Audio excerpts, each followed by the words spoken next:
அன்பியும் YouTube இல்லந்தோறும் இறைசாட்சி, உள்ளந்தோறும் மகிழ்ச்சி. நீங்கள் எந்த மனநிலையோடு கேட்கிறீர்கள் என்பதை பற்றி கவனமாயிருங்கள். அன்பு ஆண்டவரே, அபிரகாம் நம்பிக்கை நிறைந்த மனதோடு உம்மிடம் வேண்டினார். வானத்து விண்மீன், கடற்கரை மணலைப் போல என்ற உடைய வார்த்தை உண்மையாகும் என்று நம்பினார்.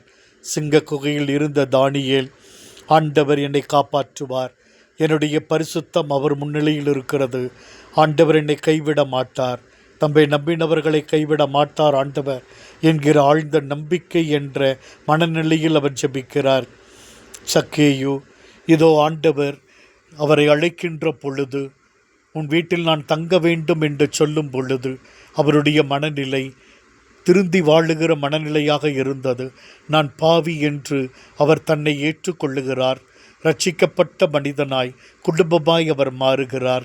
ஆண்டவரே, 10 தொழுநோயாளர்கள் உம்மிடத்தில் உதவி வேண்டும் பொழுது போய் குருக்களிடம் உங்களை காட்டுங்கள் என்று சொன்ன வார்த்தையை நம்பினார்கள்.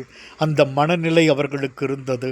நாங்கள் குணமாக போகிறோம், ஆண்டவர் எங்களை குணப்படுத்துகிறார் நம்பிக்கையோடு அவர்கள் குருக்களிடம் செல்லுகிறார்கள். எங்களுடைய வாழ்வில் ஜெபங்களும் நாங்கள் எதை கேட்கிறோமோ ஆண்டவர் கட்டாயம் எங்களுக்கு தருவார், அவர் எங்களை ஒரு பொழுதும் கைவிட மாட்டார் என்கிற ஆழ்ந்த நம்பிக்கை நிறைந்த மனநிலையோடு நாங்கள் ஜெபித்து வாழ அருள்தார். இந்த அன்பியம் யூடியூப் சேனலை நீங்கள் ஷேர் பண்ணுங்க, சப்ஸ்கிரைப் பண்ணுங்க, லைக் பண்ணுங்க. Wish you all the best.